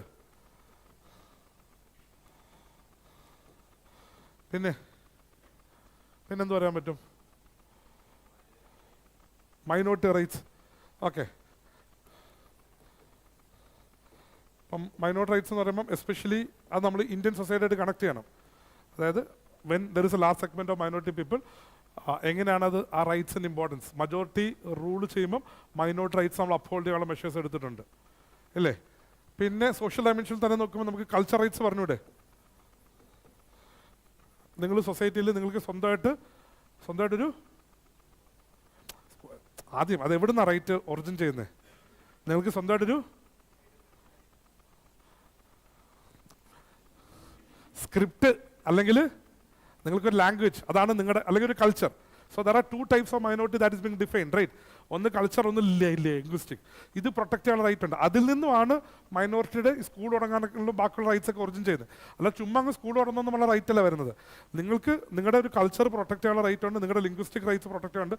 അത് പ്രൊട്ടക്ട് ചെയ്യാനുള്ള ഒരു മാർഗം എന്ന രീതിയിലാണ് നമുക്ക് എഡ്യൂക്കേഷൻ ഇൻസ്റ്റിറ്റ്യൂഷൻസും ചാർട്ടേഡ് ഓർഗനൈസേഷൻ തുടങ്ങിയ ഇതുപോലുള്ള റൈറ്റ്സിലൊക്കെ എക്സ്റ്റെൻഡ് ചെയ്ത് വരുന്നത്. അപ്പോൾ അതിൻ്റെ കോർ ഐഡിയ എന്ന് വെച്ച് കഴിഞ്ഞാൽ സ്വന്തമായിട്ടൊരു കൾച്ചർ, സ്വന്തമായിട്ട് ലിംഗ്വിസ്റ്റിക് ഇതൊക്കെ ഉണ്ടെങ്കിൽ അത് അപ്ഹോൾഡ് ചെയ്യുക എന്നുള്ളതാണ്. Okay, fine. പിന്നെ now look at the legal provisions. എന്താണ്? അതെ 32 തന്നെ. അപ്പോൾ 32 എന്തൊക്കെ കാര്യങ്ങൾ പറയണം? What all things you should think about 32? What happens if fundamental rights is violated? You can move to the Supreme Court. Should we move to the Supreme Court at the first instance itself? We can move to the Supreme Court at the first instance itself. അപ്പോൾ അതിനെന്താ exclusive ആയിട്ടല്ലേ പോകാൻ പറ്റും അല്ലേ? Exclusive ആണോ? Fundamental rights fundamental rights move ചെയ്ത് നിങ്ങൾ supreme കോടതി തന്നെ പോകണമെന്നുണ്ടോ? You can even go to the high courts also. Okay, അപ്പം always think about the difference with respect to issual of writ issue എന്നുള്ള ഡിഫറൻസ് നോക്കുക രണ്ടിടത്തും. പിന്നെന്താണ് ലീഗൽ പെർസ്പെക്റ്റീവിൽ നമ്മൾ നോക്കുന്നത്? ഇപ്പം നമ്മുടെ ഹോൾ ലീഗൽ സിസ്റ്റത്തിൻ്റെ അകത്ത് ഈ റൂൾ ഓഫ് ലോ ഒക്കെ പറയുന്നില്ലേ? ഇതിൻ്റെയൊക്കെ ഒറിജിൻ എവിടെ കിടക്കുന്നത്? ആർട്ടിക്കിൾ 14 ഇക്വാളിറ്റിയുടെ പ്രിൻസിപ്പിളാണ്. Equality before law and equal protection of law. Equality before law is something very easy. ഏതാണ് ഈ റൂൾ ഓഫ് ലോ വെച്ച് വരാം? ഈക്വൽ പ്രൊട്ടക്ഷൻ ഓഫ് ലോയ്ക്ക് എന്തൊക്കെ എക്സാമ്പിൾ പറയും നിങ്ങൾ? വുമൺ ചിൽഡ്രന് വേണ്ടി നമ്മൾ എടുക്കുന്ന പ്രത്യേക മെഷേഴ്സ്, ജുവനൽ ജസ്റ്റിസ് ആക്ട് ഇല്ലേ, ജുവനൽ ജസ്റ്റിസ് ആക്ട് അറിയോ, JJ Act. So JJ Act has two provisions. One aspect of JJ Act is to address children who is in conflict with the law. അത് നിയമം തെറ്റിക്കുന്നവരെ ഉള്ള കുട്ടികളെ എങ്ങനെയാണ് address ചെയ്യേണ്ടതെന്ന്, അത് rule of ലോയുടെ പ്രിൻസിപ്പിളാണ്. സെക്കൻഡ് ആസ്പെക്ട് എന്താണെന്നറിയോ, JJ Act എന്ന് പറയുന്ന ആക്ട് ഉണ്ട്. I know, see you people are not suppose to learn it in detail. അതൊരു പഴയ ആക്ടാണ്, 2014-15 ആ പീരീഡിലാണ്. പക്ഷേ അതിൻ്റെ ഫണ്ടമെന്റൽ പ്രിൻസിപ്പിൾസ് വെച്ച് നമുക്ക് ഈ ബ്യൂട്ടിഫുൾ ഐഡിയ പറയാൻ പറ്റും. അതായത് ഒന്ന്, JJ Actൻ്റെ ഒരു ഒരു ഒരു ഒരു വിങ് എന്ന് പറയുന്നത് ചിൽഡ്രൻ ഇൻ കോൺഫ്ലിക്റ്റ് വിത്ത് ലോയെ പറ്റി പറയുന്ന ആരാ, who is in conflict with law, someone who is actually violating the law. അപ്പോൾ അവിടെ ഈ റൂൾ ഓഫ് ലോയുടെ പ്രിൻസിപ്പളും കാര്യങ്ങളൊക്കെ ഡിസ്കസ് വരുന്നുണ്ട്. അടുത്തെന്താ, children in need of the support of the law, നിയമത്തിൻ്റെ സഹായം വേണ്ട ചിൽഡ്രൻ. അപ്പം കുട്ടികൾക്ക് വേണ്ടി സ്പെസിഫിക് മെഷേഴ്സും കാര്യങ്ങളൊക്കെ എടുക്കാം. ഓക്കെ, അതാണ് നമ്മൾ എന്തിൽ പറയുന്നത്, ഇക്വാളിറ്റി ബിഫോർ ലോയും ഈക്വൽ പ്രൊട്ടക്ഷൻ ഓഫ് ലോയും. അപ്പോൾ അത് ഈക്വൽ പ്രൊട്ടക്ഷൻ ഓഫ് ലോയുടെ കാര്യം വരുന്നത്. പിന്നെ ലീഗൽ പെർസ്പെക്റ്റീവിൽ നമുക്ക് ഡിസ്കസ് ചെയ്യുമ്പോൾ വരുന്നത് എന്താ, റിട്ട് ഇഷ്യൂ എന്ന കാര്യം നമ്മൾ പറഞ്ഞു. 32 14 equality, 15 16 17 untouchability already discuss. Then again protection from arrest, all those elements could also be brought in as part of the legal. Okay, ഇനി ഇതിൻ്റെ ഒരു എത്തിക്കൽ ആസ്പെക്ട് പറ. അപ്പം എത്തിക്കൽ ഡയമെൻഷൻസിൽ നമ്മുടെ ഹ്യൂമൻ റൈറ്റ്സ് പറയുന്നത്, നമ്മൾ എത്തിക്സിൽ പഠിക്കുന്ന ദ ഹ്യൂമൻ ഡിഗ്നിറ്റി അപ്ഹോൾഡ് ചെയ്യുക, ഹ്യൂമൻ റൈറ്റ്സിൻ്റെ പ്രിൻസിപ്പിൾസ് അപ്ഹോൾഡ് ചെയ്യുക, ഇതൊക്കെ നമ്മൾ ഫണ്ടമെന്റൽ റൈറ്റ്സിൽ കൂടിയാണ് എന്ത് ചെയ്യുന്നത്, എയിം ചെയ്യുന്നത് അല്ലേ. ഒരു ഇൻഡിവിജ്വലിന് എന്തായിട്ട് കൺസിഡർ ചെയ്യാതെ, we are not seeing an individual as a means to an end, but we are seeing an individual as an end in itself എന്ന് പറയുന്ന പ്രിൻസിപ്പിൾ ഉണ്ടല്ലോ. ആര് പറഞ്ഞതാ? എത്തിക്സിൽ നമ്മൾ ഡിയൻറ്റോളജി ഒക്കെ പഠിച്ചു ഓർക്കുന്നുണ്ടോ? എത്തിക്സാ, യു നോ അബൌട്ട് deontology and teleology, right? Teleological principle അനുസരിച്ചിട്ട് നമ്മൾ എന്താ പറയുക, നമ്മൾ ഔട്ട്കം ഓറിയൻറ്റഡാണ്. അപ്പം if the outcome is good it is fine, everything is fine if the outcome is good. Deontology എന്ന് പറയുന്നത് ഔട്ട്കമ്മിനല്ല ഫോക്കസ് ചെയ്യുന്നത്, the very act itself is being evaluated. അപ്പോൾ അതാരാ പറഞ്ഞത്? കാണ്ട് പറഞ്ഞതാണ്. അപ്പോൾ ഇമാനുവൽ കാണ്ട് ഹ്യൂമൻ ഡിഗ്നിറ്റിയുടെ ഭയങ്കര വലിയ വ്യക്തമാണ്. അദ്ദേഹത്തിൻ്റെ ഏറ്റവും ഇമ്പോർട്ടൻറ്റ് സ്റ്റേറ്റ്മെൻ്റ് ആണ്, no individual can be used as an end for any other individual. Every individual should be seen as an end in itself. എന്ന് വെച്ച് കഴിഞ്ഞാൽ എന്നെ മറ്റൊരാളുടെ എൻഡിന് വേണ്ടി യൂസ് ചെയ്യാൻ പറ്റത്തില്ല. Because I as an individual has an end in itself എന്ന് പറയും. ഇൻ ദാറ്റ് സെൻസ് ഹ്യൂമൻ ഡിഗ്നിറ്റിയുടെ ഏറ്റവും പ്രിൻസിപ്പൽ ഐഡിയ ആണ്. This is something that we are, ഇത് നമ്മുടെ എന്തിൽ ഐഡൻറ്റിഫൈ ചെയ്യുന്നുണ്ട്, ഫണ്ടമെന്റൽ ചാപ്റ്ററിനകത്ത് പറയുന്നുണ്ട്. അതാണ് എത്തിക്കൽ പ്രിൻസിപ്പിൾ എന്ന് പറയുന്നത്. മനസ്സിലായോ? അപ്പം ഹ്യൂമൻ ഡിഗ്നിറ്റി പോലുള്ള ഫണ്ടമെന്റൽ വാല്യൂസ്, ഇപ്പം ഫോർ എക്സാമ്പിൾ പിന്നെ അതുപോലെ തന്നെ സെക്യുലറിസം, അത് നമ്മുടെ ഒരു എത്തിക്കൽ വാല്യൂ ആണ്. പ്ലൂറലിസം, കാരണം ഒരേ സമയം നമ്മൾ മൈനോറിറ്റി റൈറ്റ്സ് അപ്ഹോൾഡ് ചെയ്യാൻ നോക്കുന്നുണ്ട് എല്ലാവരുടെയും, പിന്നെ കൾച്ചർ റൈറ്റ്സ് നമ്മൾ എക്സ്റ്റെൻഡ് ചെയ്ത് കൊടുക്കുന്നുണ്ട്. അത് ഇത് പറയുന്നത് മാത്രമാണ് ശരിയെന്നല്ലല്ലോ, ഒരു കൂട്ടം ആൾക്കാർ പറയുന്നത് മാത്രം ശരിയല്ല, ഓരോ കൾച്ചറിനും അവരുടേതുള്ള റൈറ്റ്സ് നമ്മൾ എക്സ്റ്റെൻഡ് ചെയ്ത് കൊടുത്തിട്ടുണ്ട്. So that is idea of pluralism. Secularism, ഇതൊക്കെ അതിൻ്റെ എത്തിക്കൽ പെർസ്പെക്റ്റീവ് നമുക്ക് കാണാൻ പറ്റുന്നതാണ്. പിന്നെ എത്തിക്കൽ ഫൗണ്ടേഷൻ കഴിഞ്ഞാൽ പിന്നെ വാട്ട് അബൌട്ട്, പിന്നെന്താ നമ്മൾ കണ്ടേ, എക്കണോമിക്. അല്ല, എക്കണോമിക് ഉണ്ടല്ലോ. What is idea of economic aspect? എന്താ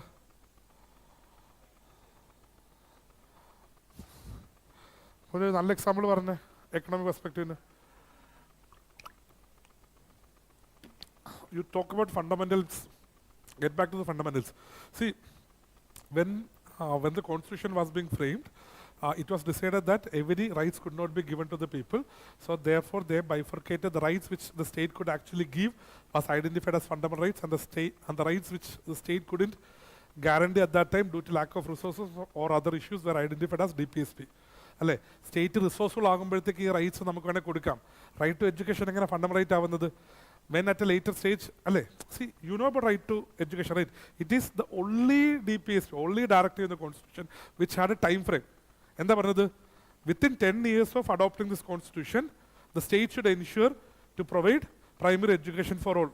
10 വർഷം കഴിഞ്ഞ് 20 വർഷം കഴിഞ്ഞ്, അപ്പോൾ എന്താണ് അന്ന് ഉദ്ദേശിച്ചത്? 10 വർഷം കഴിയുമ്പോൾ state will be resourceful enough so that state will actually be able to give primary education for all എന്നായിരുന്നു. But state wasn't resourceful enough. അപ്പോൾ ഈ റൈറ്റ്സ് സ്റ്റേറ്റ് എൻഷുർ ചെയ്ത് കൊടുക്കുന്ന സ്റ്റേറ്റിൽ എന്ത് വേണം? എന്ത് വേണം? റിസോഴ്സ് വേണം. അപ്പോൾ റൈറ്റ് ടു എഡ്യൂക്കേഷൻ ഇപ്പോൾ നമ്മൾ കൊടുക്കുന്നത് സ്റ്റേറ്റ്സ് അതിന് വേണ്ടിയിട്ടുള്ള റിസോർട്ട് മണി സ്പെൻഡ് ചെയ്യുന്നതുകൊണ്ടാണ് അല്ലേ? ഇനി right to health, that something that we are discussing, need to be made as fundamental right. അത് കൊടുക്കണമെന്നുണ്ടെങ്കിൽ എന്ത് വേണം? State should be resourceful enough to provide എന്താണ് primary health care and all. Understand? അപ്പം right to primary health എന്ന് പറയുന്നത് വേണമെങ്കിൽ fundamental right ആവാം ഭാവിയിൽ. That will become a fundamental right only when the state is resourceful enough to give that. അപ്പോൾ അതാണ് അതിൻ്റെ ഒരു എക്കണോമിക്കൽ ഡയമെൻഷൻ എന്ന് പറയുന്നത്, റൈറ്റ്സ് എൻഷുർ ചെയ്ത് കൊടുക്കുന്നതിൽ. മനസ്സിലാവുന്നുണ്ടോ? See, when a right is guaranteed to someone, it needs to be given, right അല്ലേ? ഈ റൈറ്റ്സ് എന്ന് വെച്ച് കഴിഞ്ഞാൽ you need to understand that most of the fundamental rights in our, I'm not saying every constitutional, every fundamental rights, most of the fundamental rights that we have identified in the constitution is guaranteed from the state. There are few fundamental rights which is guaranteed from other people also. അപ്പോൾ നമ്മുടെ കൂടുതൽ fundamental rights ആരിൽ നിന്നാണ് നമുക്ക് guarantee തന്നിരിക്കുന്നത്? State. അപ്പോൾ അത് ആര് തരണം? State has to give. In certain cases, the state has not to give or not to do anything, just be aside so that the individual will actually be able to enjoy those rights. അതാണ് നമ്മുടെ negative റൈറ്റ്സിൻ്റെ principle. But in certain cases, the state has to give those rights. അത് right to education അത്ര റൈറ്റാണ്. Right to health എന്ന് പറഞ്ഞാൽ അങ്ങനത്തെ റൈറ്റാണ്. If individual gets this right to health ഉണ്ടെന്ന് പറഞ്ഞിട്ട് കാര്യമുണ്ടോ? If I am not getting proper medical care at the right places, I will go to the court. അപ്പം സ്റ്റേറ്റ് അത് കൊടുക്കാനായിട്ട് കേപ്പബിലിറ്റി ഉണ്ടാകണം. അപ്പോൾ ആ കേപ്പബിലിറ്റിയുടെ പ്രിൻസിപ്പിളിൽ നിന്നാണ് ഞാൻ എക്കണോമിക്സിൻ്റെ ഡയമെൻഷൻസ് പറയുന്നത്. Are you getting? Okay. What about technology? We are living in a digital age, right? Right to privacy, digital rights ഒക്കെ ഇല്ലേ? റൈറ്റ് ടു ബി ഫോർഗട്ട് എന്ന് പറയുന്ന കൺസെപ്റ്റ് ഉണ്ട്. ഇതൊക്കെ നമുക്ക് എന്തിൻ്റെ പാർട്ടായിട്ട് ഐഡൻറ്റിഫൈ ചെയ്യാൻ പറ്റും? ടെക്നോളജിയുടെ പാർട്ടാണ്. C, with the advent of technology, with the advent of digital age, what are those fundamental rights? ഒന്ന് ആലോചിച്ചേക്ക് എന്തൊക്കെ കാര്യങ്ങൾ പറയാൻ പറ്റും അവിടെ. റൈറ്റ് ടു ഇന്റർനെറ്റ് എന്ന് പറഞ്ഞ പ്രിൻസിപ്പിളില്ലേ? Anuradha Bhasin versus state of union of India case. പിന്നെ അതുപോലെ തന്നെ റൈറ്റ് ടു പ്രൈവസി, പുട്ടുസ്വാമി ജഡ്ജ്മെന്റിൽ റൈറ്റ് ടു ബി ഫോർഗട്ട് എന്ന് പറഞ്ഞ കൺസെപ്റ്റ് ഉണ്ട്. ഓക്കെ.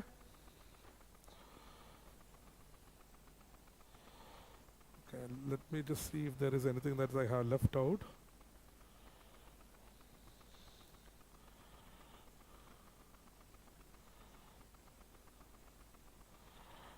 കൾച്ചറും മറ്റേ സോഷ്യൽ റൈറ്റ്സിൽ നിങ്ങൾക്ക് LGBT റൈറ്റ്സ് ഒക്കെ പറയാവേ.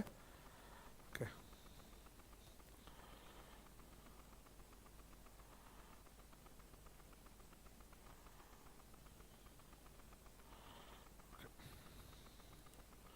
ഇനി അപ്പം IR പ്ലസ് അല്ലെങ്കിൽ സ്ട്രാറ്റജിക് പെർസ്പെക്റ്റീവിൽ fundamental rights, only thing that we can actually identify is that universal declaration of human rights അല്ലേ, അതിൽ ഐഡൻറ്റിഫൈ ചെയ്തിരിക്കുന്ന ബേസിക് ആയിട്ടുള്ള റൈറ്റ്സുകൾ നമ്മൾ നമ്മുടെ ഫണ്ടമെന്റൽ റൈറ്റ്സ് ചാപ്റ്ററിനകത്ത് പറഞ്ഞിട്ടുണ്ട്. അപ്പം ആ സിമിലാരിറ്റി വെച്ചിട്ട് വേണം ഒരു പോയിന്റ് പറയാം. സ്ട്രാറ്റജിക്കൽ, അതായത് ഇന്റർനാഷണൽ യൂണിവേഴ്സൽ ഡിക്ലറേഷൻ ഹ്യൂമൻ റൈറ്റ്സിൽ ഐഡൻറ്റിഫൈ ചെയ്തിരിക്കുന്ന ബേസിക് റൈറ്റ്സുകൾ നമ്മൾ ഫണ്ടമെന്റൽ റൈറ്റ്സിൻ്റെ പാർട്ടായിട്ട് നമുക്ക് ഐഡൻറ്റിഫൈ തരുന്നുണ്ടെന്ന് പറയാം. അതല്ല സ്ട്രാറ്റജിക്കലിന് വേറെ പോയിന്റ്സ് ഞാനിപ്പം കണക്ട് ചെയ്യുന്നില്ല. ഇനി ഇതെന്തിനാണെന്നറിയോ? I just want to give you a framework or skeleton to think. അപ്പം ഇങ്ങനെ ചിന്തിക്കാമല്ലോ. ഇപ്പം നമ്മൾ വി നെവർ ടോക്ക് അബൌട്ട് നമ്മളൊരിക്കലും ടെക്നോളജി ഡയമെൻഷൻ ആലോചിച്ചില്ല. പക്ഷേ ഡിജിറ്റൽ എന്നൊരു വാക്ക് വന്നു കഴിഞ്ഞപ്പോഴത്തേക്കും then we start getting more points, right? So this is how I want you to think. ഇപ്പം എക്കണോമി എന്ന് പറയുമ്പോഴത്തേക്കും എങ്ങനെയാണ് സ്റ്റേറ്റിൻ്റെ പുറത്തൊരു എക്കണോമിക് അതൊരു ഒബ്ലിഗേഷൻ ആവുന്നത്? അപ്പോൾ നമുക്ക് റൈറ്റ് ടു എഡ്യൂക്കേഷൻ പോലുള്ള മറ്റ് റൈറ്റ്സിനെ പറ്റി ചിന്തിക്കാൻ പറ്റും. So I just want this as a framework for you to think in the further classes also. Now one thing is expansion, another expansion of fundamental rights. This is something I want you to learn, expansion of fundamental rights. അപ്പം ഇത് ഏതാ നമ്മൾ ഏറ്റവും discuss ചെയ്യുന്നത്? 21.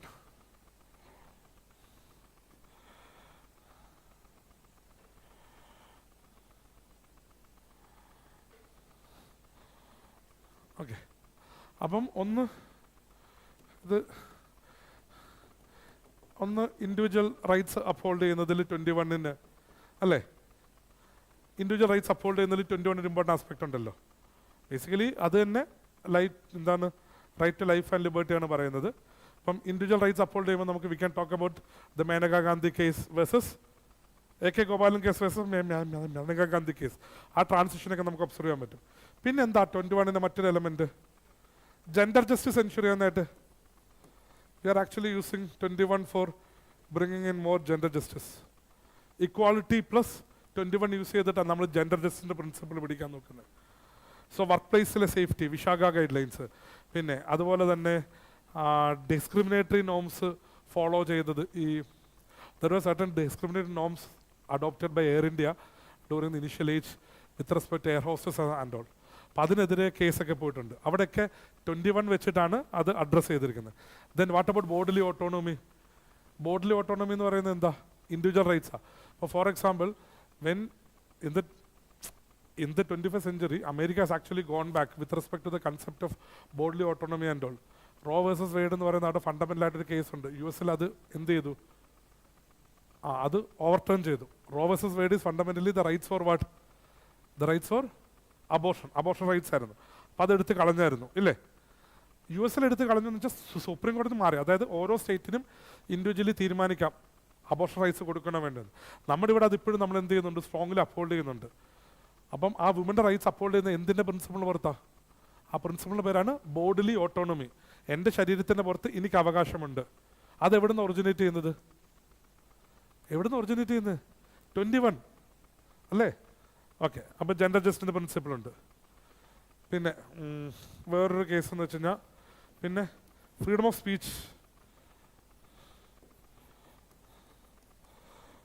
Speech and expression.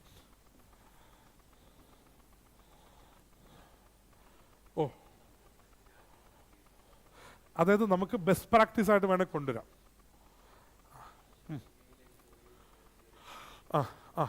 അത് 21 gender ജസ്റ്റിസിന് example വരുമ്പോഴത്തേക്ക് അത് പറയാം. സ്പെസിഫിക് റെലവൻസ് ഉണ്ടാവണമെന്നേ ഉള്ളൂ. ഓക്കെ. ഇതെന്താണെന്ന് വെച്ചാൽ ഞാൻ വളരെ പെട്ടെന്ന് പറഞ്ഞുതരാം. See you no about the Subramanya Swamy case. എന്താണ്? See there is something known as എന്താണ്? Criminal defamation.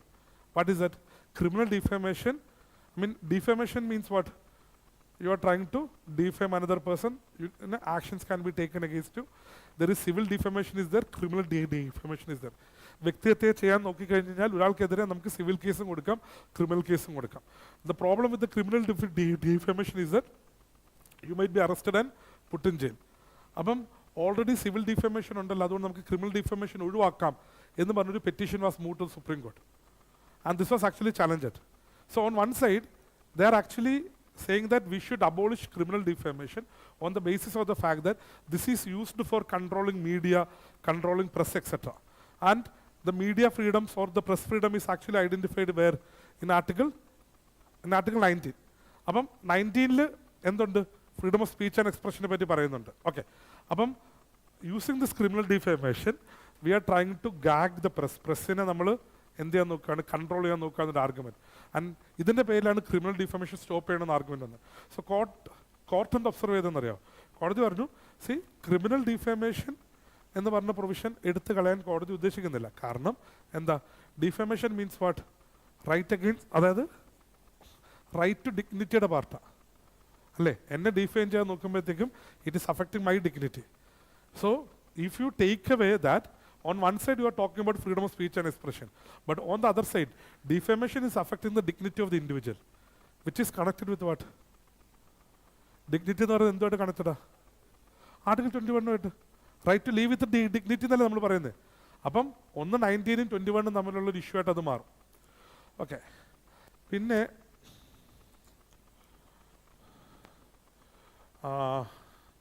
എൻവയോൺമെന്റൽ പ്രൊട്ടക്ഷൻ 21 എക്സ്പാൻഡ് ചെയ്തിട്ടാണ് നമ്മൾ എൻവയോൺമെന്റ് പ്രൊട്ടക്ഷന് വേണ്ടിയിട്ടുള്ള മെഷേഴ്സ് ചെയ്യുന്നത്. Okay. So we talk, I mean you might have discussed about different dimensions of what? ഏതാ? MC Mehta judgments പറഞ്ഞിട്ടുണ്ട്. See many times there are many judgments trying to protect environment and other provisions, right? അപ്പോഴൊക്കെ core idea എന്താ? Every individual has article 21 which means right to life. Life means right to live with dignity. Right to live with dignity means he should have access to what? Access to clean air, clean water, clean environment. അപ്പം this become fundamental rights. മനസ്സിലായോ? ഈ എൻവയോൺമെന്റിന്റെ അപ്പം ഈ environment protection നടത്തണമെങ്കിൽ clean air, clean water ഒക്കെ വേണമല്ലോ. Clean environment വേണ്ടേ? That is an integral element of what? Article 21. അപ്പം ഇങ്ങനെ കോടതി 21 എക്സ്പാൻഡ് ചെയ്തുകൊണ്ട് എൻവയോൺമെന്റ് പ്രൊട്ടക്ഷന് വേണ്ടിയുള്ള മെഷേഴ്സ് എടുത്തിട്ടുണ്ട്. ഈ 21 expansion is something that I am very keenly watching. Right to life, liberty, property, അല്ലെങ്കിൽ right to life and liberty എന്ന് പറയുന്നത് ഭയങ്കര ഒരു ഇമ്പോർട്ടൻ്റ് ആസ്പെക്റ്റായിട്ട് UPSC എപ്പോഴും ചോദിക്കുന്ന. If you look at multiple question paper you can actually see that. ഇപ്പം ഈ ഡിജിറ്റൽ ഡിവൈഡ് അഡ്രസ്സ് ചെയ്യുക, എക്കണോമിക് വൾണറബിലിറ്റി അഡ്രസ്സ് ചെയ്യുക, ഇതൊക്കെ നമ്മൾ 21-ൻ്റെ പാർട്ടായിട്ട് പല ജഡ്ജ്മെൻറ്റ്സും നമ്മൾ കൊണ്ടുവന്നിട്ടുണ്ട്.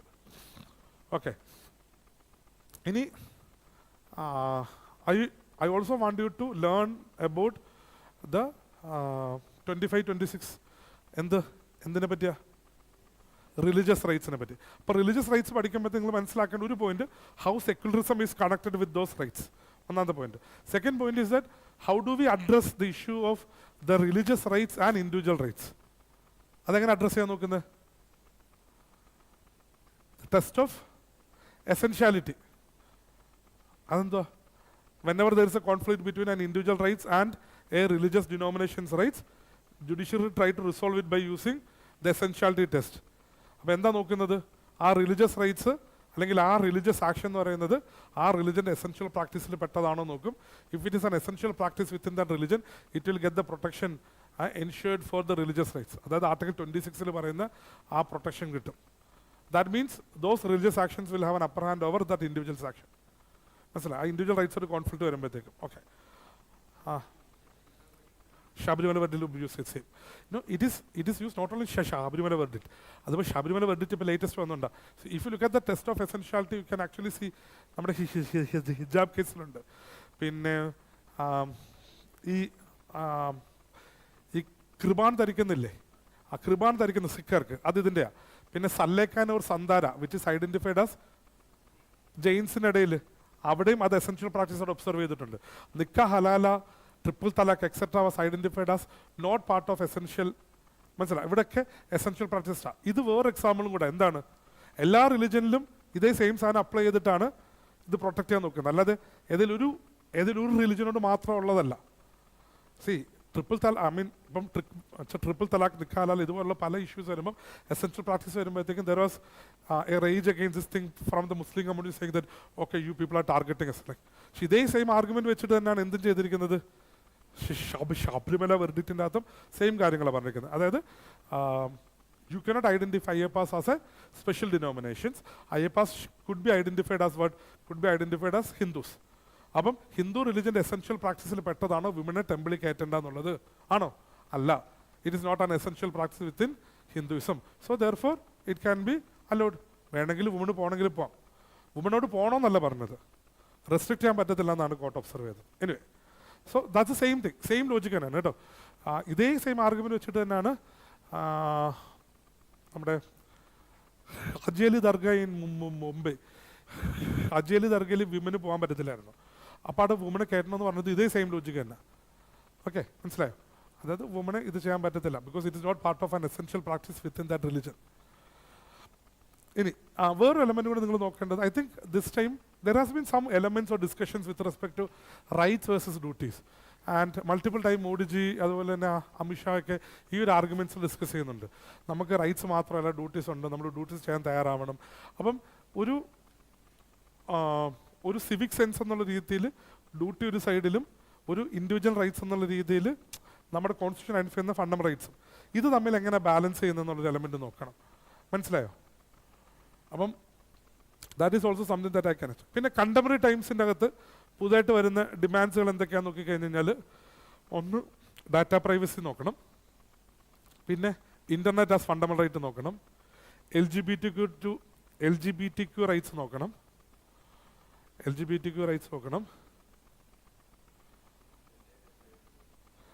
റൈറ്റ് ടു ഇൻ്റർനെറ്റ്, പിന്നെ ഈ hate speech, sedition, freedom of speech and expression,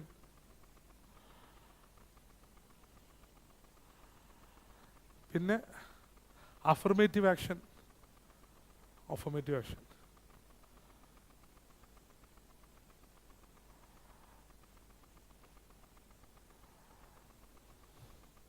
okay, see the document ഞാൻ ഷെയർ ചെയ്തിട്ടുണ്ട്. If you look at the document it seems a bit big because we are actually seeing it from a mains perspective ഉള്ളേ. ഇതൊന്നും പുതിയ സാധനമല്ല, ഇതൊക്കെ പുതിയ വാക്കുകളാണ്. So you need to learn two things while you are studying fundamental rights. First thing is that how the fundamental rights is the different cases, expansion, etc. Second എന്താ പഠിക്കേണ്ടതെന്ന് അറിയാം, നിങ്ങൾ ഈ പഠിച്ച സാധനം തന്നെ അത് നല്ല നല്ല വാക്കുകളിൽ എഴുതി വെച്ചിട്ടുണ്ടായിരിക്കും. സോ ഞാനത് സ്പെസിഫിക്കലി അതൊന്ന് കളക്ട് ചെയ്ത് വെച്ചിട്ടുണ്ട്. ഇപ്പം എങ്ങനെയാണ് ഇത് പ്ലൂറലിസം പ്രൊമോട്ട് ചെയ്യുന്നത്, ഇതെങ്ങനെയാണ് കോൺസ്റ്റിറ്റ്യൂഷൻസ് സൂപ്രമസിയുടെ ആക്ഷൻസ് ഉണ്ടാവുന്നത്, ഇൻഡിവിജ്വൽ ഡിഗ്നിറ്റി എങ്ങനെയാണ് അപ്ഹോൾഡ് ചെയ്യുന്നത്, എങ്ങനെയാണ് നമ്മുടെ ഫണ്ടമെൻ്റൽ റൈറ്റ്സ് വഴി സോഷ്യൽ റെവല്യൂഷൻ കൊണ്ടുവരാൻ നോക്കുന്നത്, എങ്ങനെയാണ് ബേസിക് പ്രിൻസിപ്പിൾസ് ഓഫ് ലിബർട്ടിയും ഡിസെൻറ്റും ഒക്കെ അപ്ഹോൾഡ് ചെയ്യുന്നത്. So the whole concept is that how well you write answer. മനസ്സിലാവുന്നുണ്ടോ? അപ്പോൾ there are two things that you should remember. ഒന്ന്, ഈ ഫണ്ടമെൻ്റൽ റൈറ്റ്സിൻ്റെ എക്സ്പാൻഷനും കാര്യങ്ങളൊക്കെ നോക്കണം. സെക്കൻഡ് തിങ്, എങ്ങനെ ഇത് ബ്യൂട്ടിഫുള്ളി നമ്മൾ മെയിൻസിന് പഠിക്കുന്ന തീമുമായിട്ട് കണക്ട് ചെയ്ത് എഴുതാൻ പറ്റും. അപ്പോൾ നമുക്ക് സ്പെൽറ്റ് പോലുള്ള എലമെൻറ്റ്സ് നമുക്ക് അവിടെ യൂസ് ചെയ്യാൻ പറ്റും, നമ്മൾ നേരത്തെ യൂസ് ചെയ്തത്. ക്ലിയർ? ഓക്കെ. ഇതിനൊരു ചോദ്യം എക്സ്പെക്റ്റ് ചെയ്തേ പറ്റിയത് 21-ൻ്റെ expansion. And I will be putting one question obviously. അപ്പോൾ 21 നല്ല രീതിയിൽ നോക്കിയിട്ടെന്ന് വരണം. എന്നിട്ട് നിങ്ങളൊരു ഏതെങ്കിലും സാധനം നിങ്ങൾ നല്ലോണം പഠിച്ചിട്ടുണ്ടെന്ന് തോന്നുന്നുണ്ടെങ്കിൽ അതെങ്ങനെ എഴുതാൻ പറ്റും നോക്കണം. അപ്പോഴും നിങ്ങൾ വരുത്തുന്ന ഒരു ഫണ്ടമെൻ്റൽ മിസ്റ്റേക്ക് വീണ്ടും പറയുകയാണ്, don't write O thing like this. എങ്ങനെ ലാറ്ററലി വേറെ എവിടെയെങ്കിലും പഠിച്ചത് എത്തിക്സിൽ ചിലപ്പോൾ കണ്ടൊക്കെ നമുക്ക് കൊണ്ടുവരാൻ പറ്റുമോ എന്നുള്ള കാര്യം നോക്കണം. Okay. So 4:30 we have another session here. Fine. So everyone is clear, right? So shall we call it a day? Okay. Answers file ചെയ്ത് വെക്കണം, പറത്തിക്കളയല്. Very important. നിങ്ങൾ ചിലപ്പോൾ ബ്രെയിൻ സ്റ്റോം ചെയ്തിട്ടുണ്ടായിരിക്കത്തുള്ളൂ. സി ഓൾ ദി പീപ്പിൾ, നിങ്ങൾ മസ്റ്റായിട്ട് answers എഴുതണം. ഇല്ലെങ്കിൽ നമ്മൾ ഈ ചെയ്യുന്ന എക്സസൈസ് കൊണ്ട് ഒരു ഗുണം ഉണ്ടാകത്തില്ല. എനിക്കൊന്നും അറിയത്തില്ലെങ്കിൽ അറ്റംപ്റ്റ് ചെയ്യാം. ദെൻ ഡിസ്കഷൻ്റെ സമയത്ത് നമുക്ക് എന്തൊക്കെ കൊണ്ടുവരാൻ പറ്റുമെന്ന് നോക്കുക. Then only we can also see that what the toppers has brought in, what we haven't done, etc. ചെയ്തില്ലെങ്കിൽ ഇതിന് ഉപയോഗം ഉണ്ടാകത്തില്ല. ഞാൻ അടുത്ത ദിവസം തൊട്ട് ഞാൻ താഴേക്ക് ഇറങ്ങി വന്നിട്ട് ചെയ്യുന്നുണ്ടോ നോക്കും. ഫസ്റ്റ് ദിവസം ആയതുകൊണ്ട് ഞാൻ വിട്ടത്. Okay. Thank you. Happy learning and writing.